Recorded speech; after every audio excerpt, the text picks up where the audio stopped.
you're not going to get the response you want. Like they're going to they could get defensive. They could tell you why it's really your fault. It could go sideways, guys. You're right. The reason you're scared to have the conversation is because you can't control what they're going to do next. Can you? So the job is to stay in your lane. Be proud that you said everything you said. When they say whatever they say, if they go sideways, right? Like they go off, like they got hurt.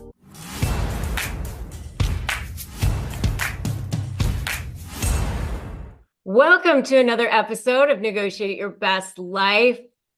Today, you guys are in for a major treat. I mean, major, because you're going to learn how to have difficult conversations, not lie to yourself, start over, design the life that you want, whatever you want to do.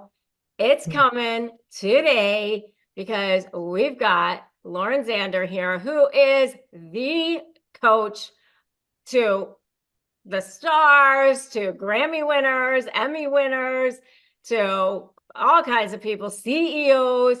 She is the author of the book, Maybe It's You, the best-selling book. She has spent more than 20 years, even though she looks 25 herself, Mm. coaching thousands of people, private corporate clients, all kinds of people, including executives at Live Nation, Ticketmaster, Vogue, BBC, Forbes, everyone. She's badass. I mean, she's amazing.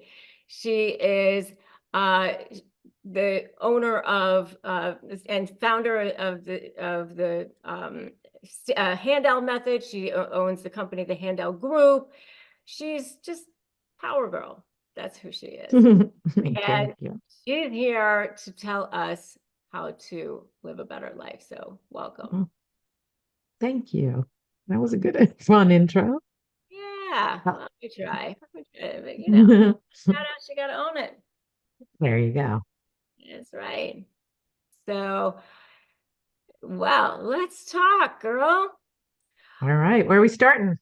I mean, first of all, I asked where you were, and you told me that you were in Croatia because you just got divorced not too long ago. And Mm-hmm. I want to just go back to, you said that you were divorced a couple of years ago but you've been married for over 2 decades.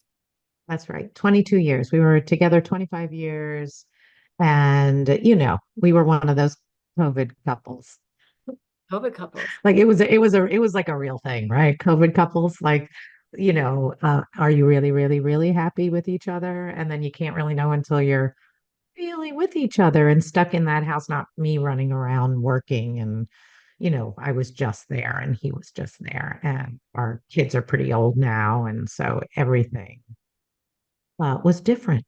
Mm, mm, Mm, hmm And you teach people how to be true to yourself mhm, and true to um, your relationships mhm, and how to have confidence in yourself and be your mhm. authentic self and All of the above. all of the above. And so this must have been a, a, a, a difficult conversation that you had to have with yourself and with your spouse. Yeah, it was so I teach people to follow figure out your own principles and really be true to them. And Mhm. I'm not kidding. And so one of my principles was for David and I, if we weren't in love, if he wasn't in love with me, if we weren't dying to be together, like truly wanted this marriage, and I even saw it in his eye, right? Neither one of us has to stay. I believe in divorce. I believe that you can have, like, I didn't believe that you have to stay together. I wanted to be married and I wanted to have a family. And so one day, literally in bed, right? He started having a fight with me before we were getting it on, right? And it was like, that's really screwy. And we stopped in the middle and I was like, are you into this? Are you into me? Are you in love with me? And in that one moment, he got a look in his eye. And that was like the first time he ever had that fully, like, I haven't, like, God, when was the last time I checked or asked? And in that moment, I could see in his eyes that he had to think about it. Ooh. And that was the last time we were in bed together. Oh my gosh. Wow. I just got Like, the chills. yeah, yeah. And we You, had a great run. We did not have a fighting nasty. I stayed in the house for the, like, I just started crying. Basically, I just mm, started crying. I could cry now. It mm, was very, it was really the painful. truth. It was really the truth. And it was devastating for the family, for Hmm. like having a family. Hmm. Um, but basically, I don't live like I don't want to live with lies and I don't want to make anyone stay. I don't believe in that kind of marriage. And so in that moment, we really had a very hard conversation and really structured, making sure it was true for him and true overall. And basically, that was the beginning of the end of our marriage, and we were done. If that was like February, I was moved out by the following January. Like Mm. like we separated in the house, figured it all out, mediated, like didn't even need heavy divorce plans and just figured out divide and the rules and that was it. Mm. Hmm. First of all, I want to acknowledge you for being so brave Mm, and just showing up right now mm, in such authenticity mm, and allowing us to see your vulnerability. mm, Just thank you for that. absolutely. Thank you for that. Yeah. Yeah. Yeah. And, I know that's not an easy thing. So just that, even just that takes courage. Right. That takes courage. So thank you. Um, Absolutely. and and it takes a lot of work on yourself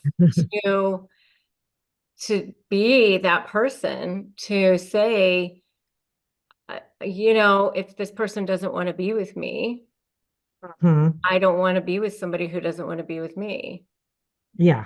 Oh, and I'm not going to fix that person like that. I'm not like, it's your fault, it's my fault, it's this fault. Like, I am not, like, unless we want to work on it and want to, like, if he wanted to, we would have, right? Like, he just had no, there was no pit, right? There was no, he just like told the truth and had no commitment. And I was like, if you don't want to be in love with me, if you're not in love with me, it's okay, Hmm. right? We had a really good run. Hmm. We had a great run. We still do. We still like I just was in the US for a month visiting my oldest daughter and I stayed at the house, right? I stayed with him. I met his girlfriend. We hung out, right? I mean, it's weird and kind of like the most fascinating thing to enter your life and in a different character in your own life. But I care more about dealing with the truth and facing it all than I would ever want to be in my head or making things up. I'd much rather be present and deal in the moment.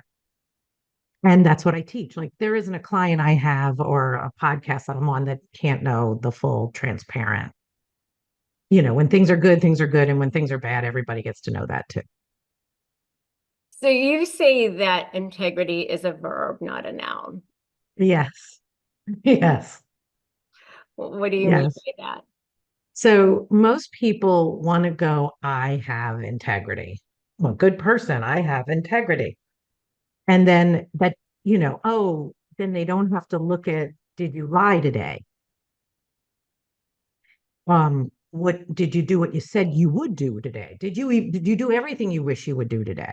And then it's like, no, no, no, no, no, no, no. And then I'm like, I'm sorry. That is not having integrity. Integrity is a moment to moment experience of yourself. It's a verb on, are you being true to yourself? And then if you're not actually making plans or know what you really want, Can you be true to yourself? So, right. So there's a whole different way to live in knowing yourself and devoting yourself to whatever you're into in your life. And so I call that living that life is having personal integrity. And it's a verb because it's an active role in designing and building your life. Mm-hmm. And how do you develop that kind of self-awareness?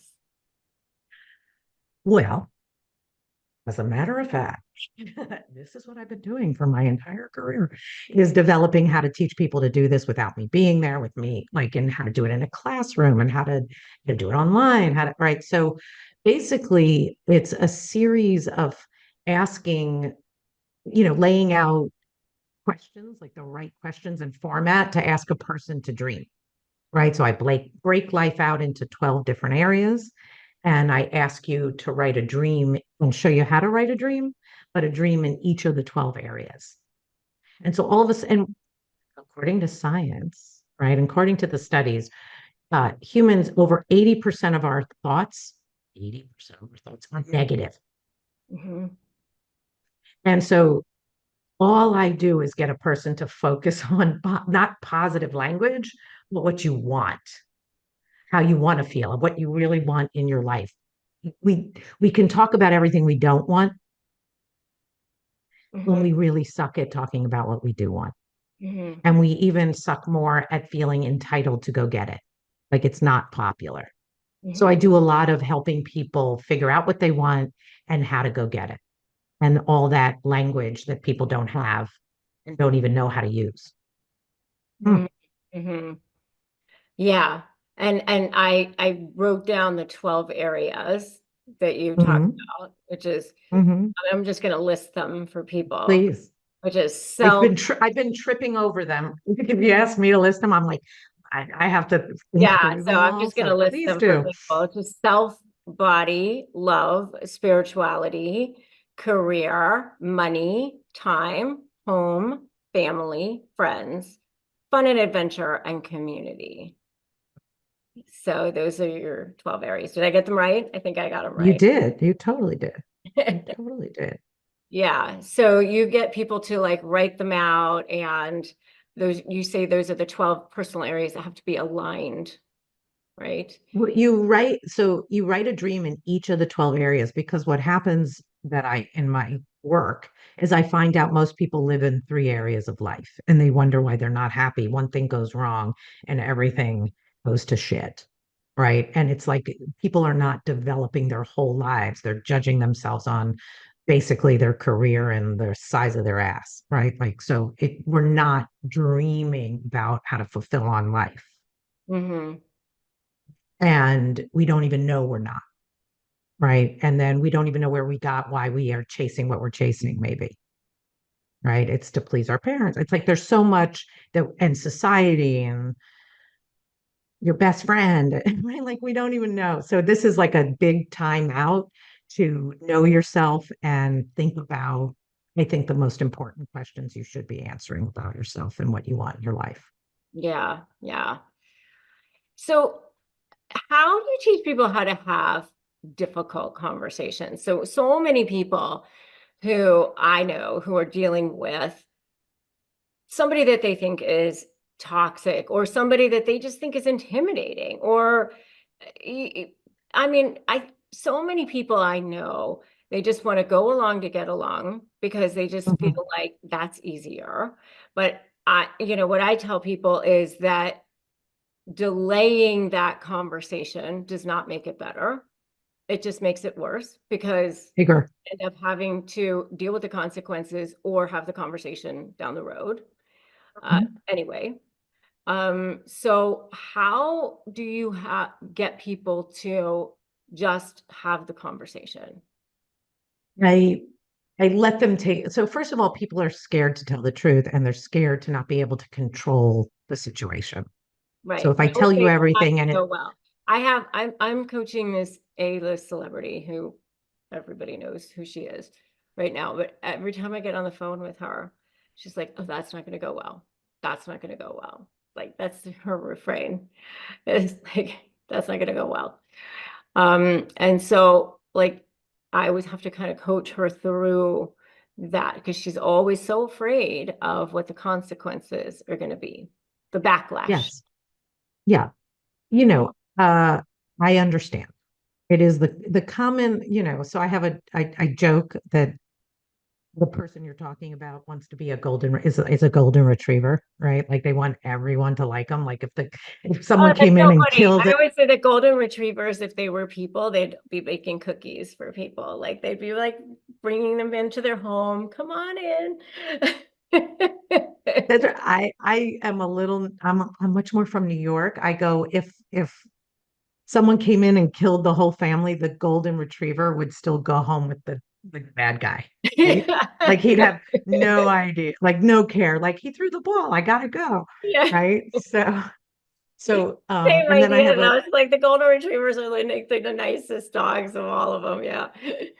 and they can't help it. Like they Yeah. have no choice but to like be happy, make everyone happy, look with big beautiful eyes like, "Hi, do you love me?" Right? Will Yeah. you love me? I'll love you if you love me. I love everybody.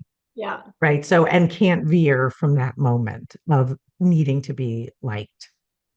Mhm. Right? So they're obsessed with that. I have a nickname for it. It's sleazy, Mm. right? Because it's sleazy because it's not your truth. Right? And so that person on the other side didn't ask you to be a liar, right? And you're faking the truth to keep them happy. But if they knew what you really thought and you had to deal with what you really thought, what is that, right? You're a con artist. What's really going on here? Why are you so busy lying? All right. What are you really scared of? And what are you really manipulating? Right. So what I tend to do is show the dark side of why a person is being so pleasy and what they're manipulating and what they're scared of. And then I deal with that fear, right? Like, what are you really scared of? What would happen if that happened? Like, what do you mean? Where'd you get that? Why do you think that? Right. So we go down that and then we shape a conversation because everybody has a list of difficult conversations they aren't having right now. I have never found the person that I couldn't get to sit down and make the list. Mhm. And so what that list is everything you're tolerating.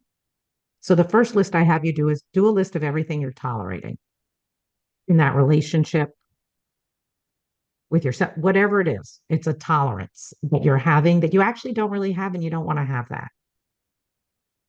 So this is heading towards a difficult conversation. So you figure out what you're tolerating and you literally make a laundry list of everything you haven't said.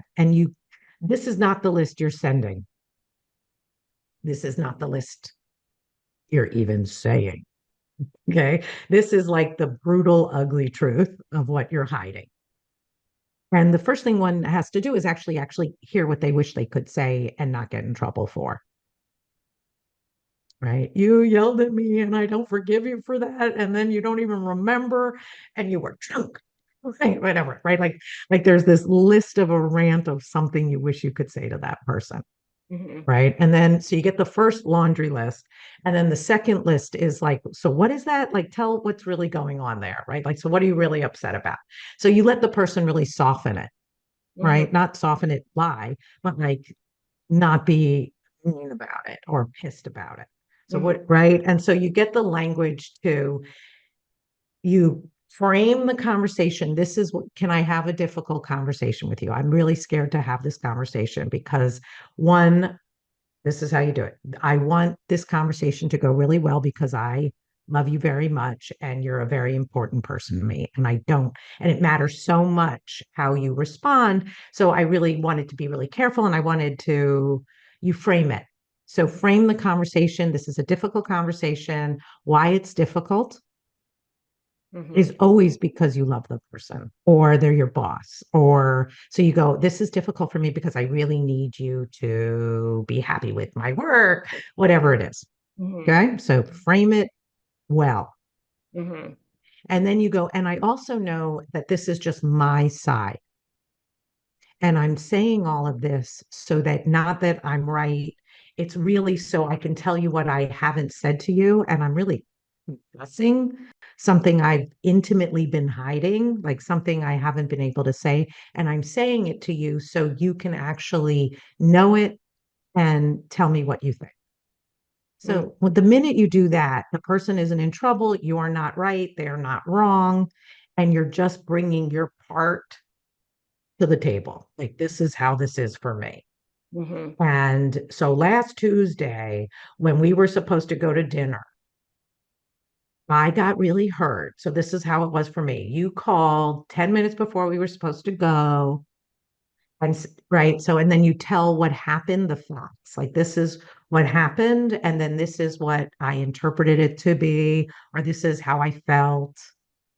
And what I really want to know, or what I really need from you is, why'd you do that? Would you apologize?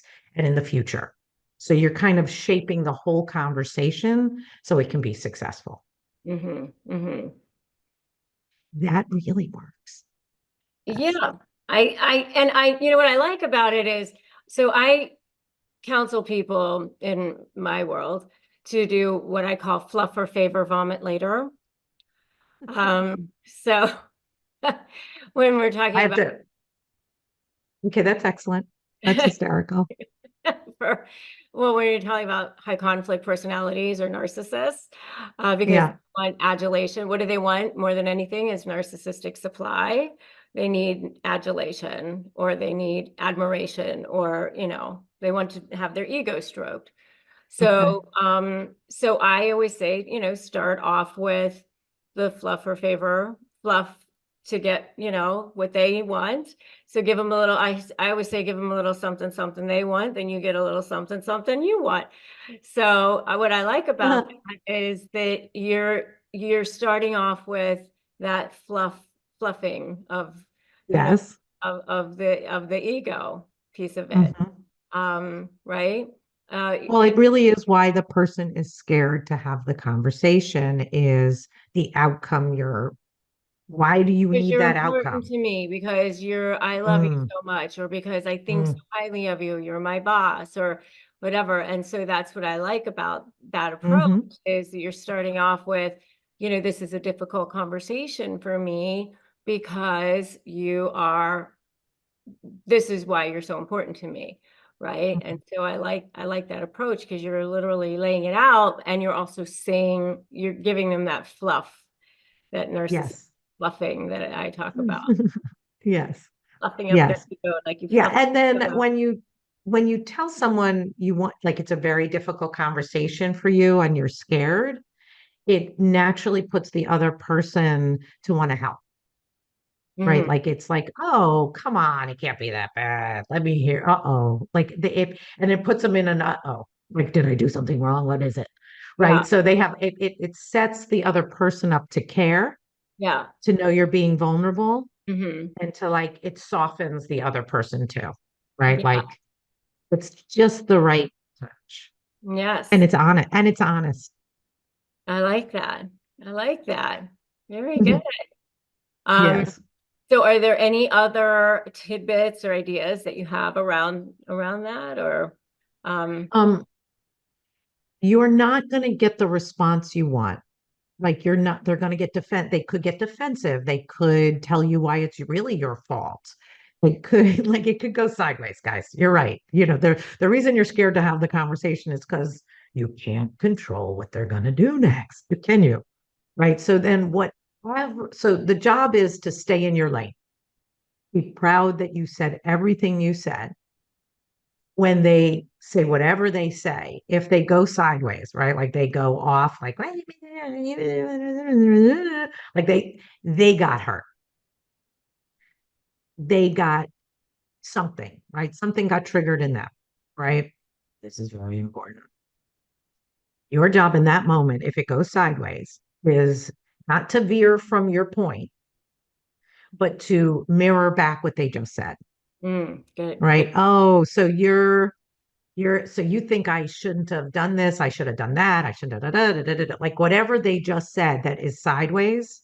Your job is not to let it in and go into a discussion. This is not a discussion. You shared, they reacted. Your job with their reaction is to give them back the reaction. Like, did I get that right? So you're feeling this, you're thinking this, you think this about what I just said. Did I get that right? Mm, So you're turning it into parallel lines. Like I'm over here, you're over there. And mhm, it's okay, we're both in different places. Like mhm, it didn't, right? It's okay, we're in different places. I hear where you are. Then you could go, okay, great. So you got where I am and what I said, and I get what you said. Is mhm, that right? mhm, mhm, Then you can go, well, what should we do to fix this? mhm, You still can get to the solution with a defensive reaction over there. You give it back, and it really does, this also really does work, yeah, right? And it protects the person from thinking it has to go perfect because that's why you don't have the call or yeah, that's why you don't have the conversation. yeah. I always say I always wear jade because I'm half Chinese, so I always wear jade. But I always say I never jade, never jade, never justify, argue, defend, or explain. Because you're never gonna get Nice. to like, oh, you know what? I never thought of that before. Like, because you're never gonna get them to like be on your side on that.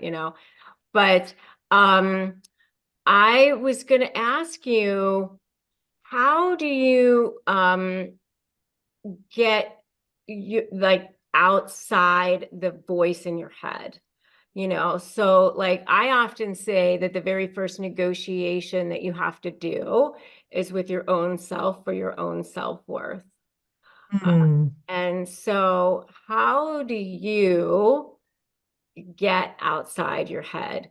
Because I think a lot of times when somebody has to go have this difficult conversation, it's really because they're dealing with their own stuff, right? mm-hmm, And mm-hmm, um, I mean, I remember when I was after the whole mess with my narcissistic business partner or whatever, I had gone back to my business coach and she was like, it's not what she was doing, right? She said, it's how it landed for you. mm, She said, because, if she had been like, hey, you're a banana, you'd have been like, well, I know I'm not a banana, so whatever, right? mm-hmm, mm-hmm, So, mm-hmm, how do you help people, or even for yourself, mm. deal with the inner dialogue and and kind of distinguish between that and what I call your authentic higher self? Oh, I use higher. So I say, so I, first of all, I have so many different words and concepts to help um, manage your mind and Mhm. manage how you talk to yourself and take over your narrative. Right. Yeah, So I that would is, say I can never leave my thoughts unsupervised because they're not allowed to be unsupervised. I would say we agree completely. Right. And so I go, so I have the language I would use in this moment is you have to know your lower self. Like you really, like if you actually, I would have a client, especially in an area that's making them unhappy. Body is always a great one. How do you talk to yourself? So first, a person has to be willing to get straight about what that little voice is saying. Mhm. Okay. And then I get it into three different voices. You have your lower self, which is the real shit that doesn't get out of bed, doesn't want to, can eat that, doesn't care, and everyone's an asshole. Right. And so are you. Yeah. So, and that's okay because it's your mother's fault. Right. So the lower self is a scene and a half, and you have to know yours, which is all you have to do is follow it and write it down. I have a person set an alarm 3 times a day and write down whatever they caught themselves saying when they go to the bathroom or when they eat. And really just what was the nastiest thing you said? What was talk about what it was talking about, right? And catch it, right? And people are shocked. And if you've never done this before, you've never done it. You don't know what you're going to write down. We all go, the lower self literally goes, oh, I know what I say to myself. Like it Yeah. never wants to catch itself This catching person is a itself. total asshole, by the way. it's, it's So I have never met a nice one Yeah. anywhere. So first you have to figure out and get your own lower self and be able to hear it. And you literally can go, who's talking right now? Yeah. Where am I? And the lower self is saying, and you actually can go, what is my lower self saying? And it will tell you, like, Never anything. right? It's nice. The next voice that I have coined, like your highest lower self. Hmm. Like if your lower self is a one on a scale of 1 to 10, your highest lower self is pretending it's your higher self. I Mm. joke it's your God stick. It's like yelling at you that you should do more, be more, you're not enough. Like it's always mean and it's always basically eventually heading back to your vices and it's not your fault. Mm. Like it really is the PR agent for your lower self, right? It's working for the team, it's making you, and it literally disguises itself as your higher self. Mm. Okay. You could, it's closer to your ego, it's closer to you being mad about things and how could they and indignant and you're not enough and do it again. And you're not like if fear, it's really, and the lower self and the highest lower self operate on fear, right? And scaring you and vices, basically. Like, I'll do it tomorrow.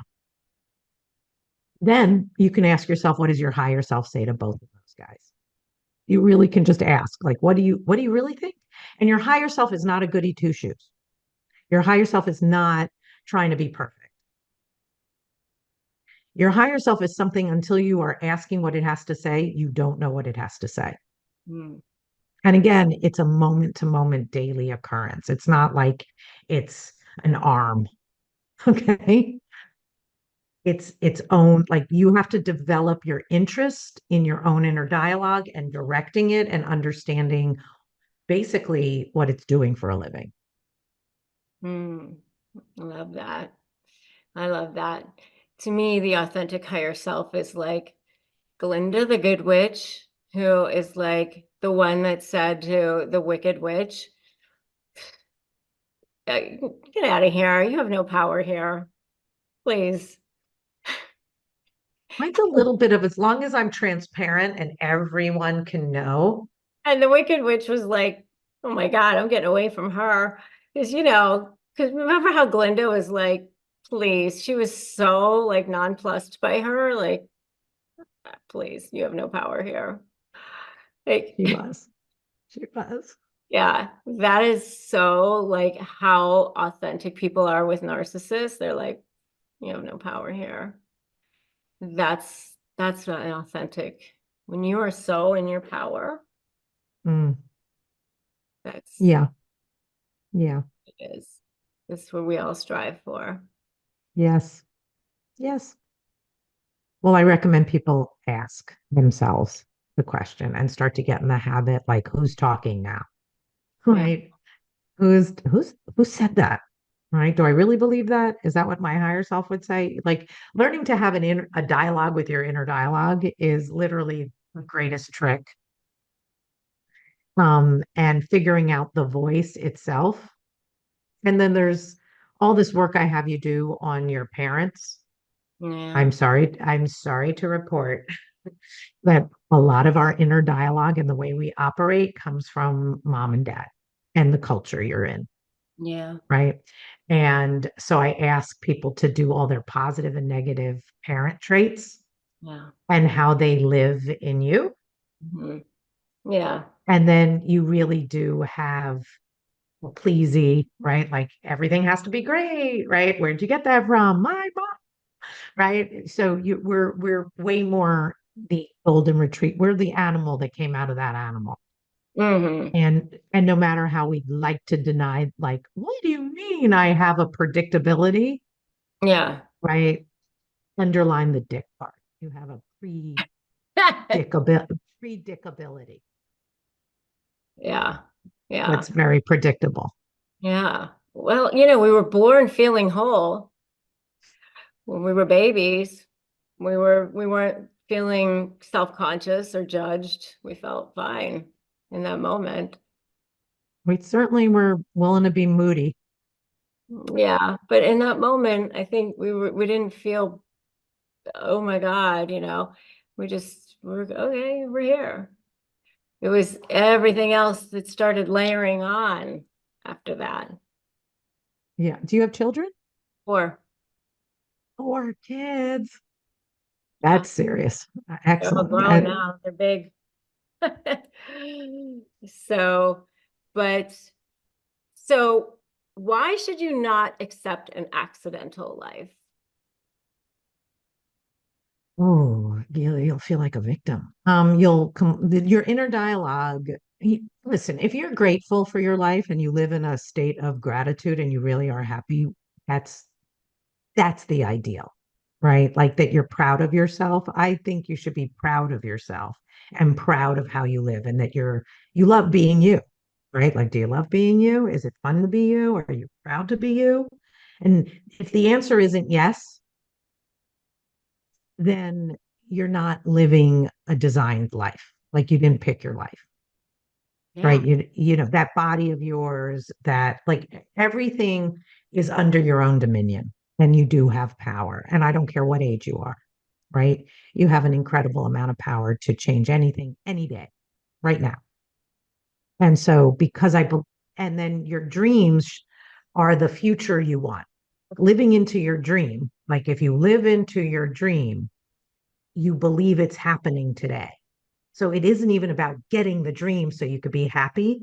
It's about believing you're causing and creating and getting to your dream. So I teach really how to be present and live into a future you're in love with so you can experience it every minute of the day. Hmm. And can people design a beautiful life even after being burned by a narcissist or somebody who's, really they feel like very hurt by? I mean, the end of my divorce, I my whole life was built into this family and my husband and this world and my career. And then all of a sudden I had a big bill to pay and nothing left except my beautiful 3 kids, right? That was it. Like I have money I owe and 3 children I owe money for too.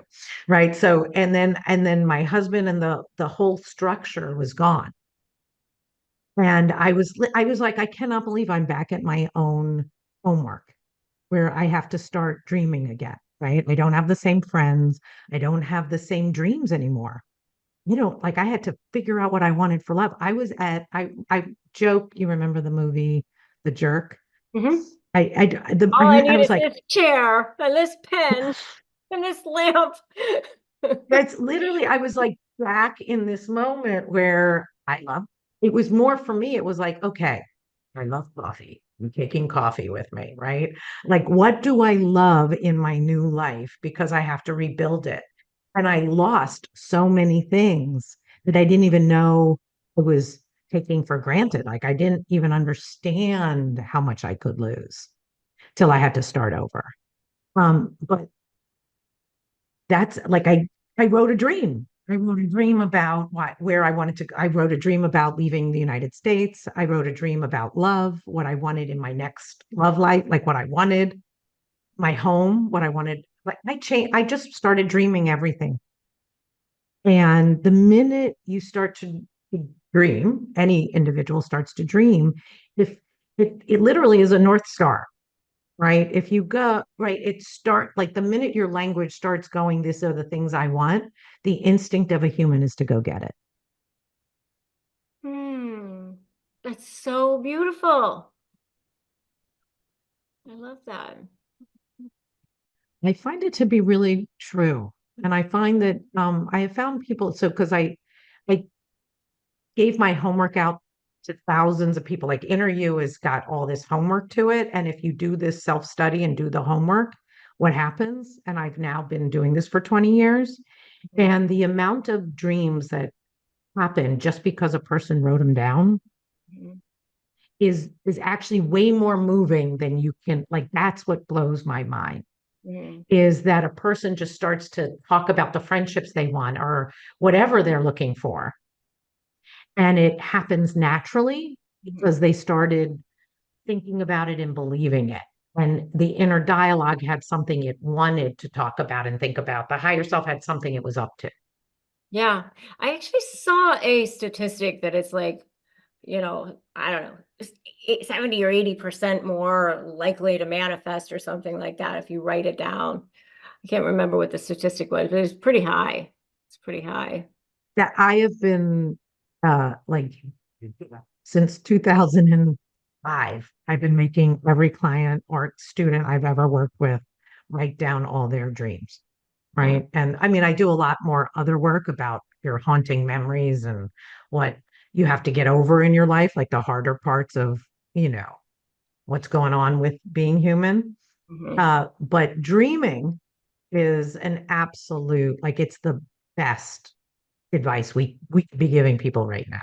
Right. And if you're not writing them, and then to add one more thing to it to make it even more powerful Mhm. is read it to someone, like tell someone, talk about it. Don't just keep it to yourself as a secret, but let people know that, like, hey, I wrote a dream. You want to hear my dream? And the person will go, yeah, that sounds amazing.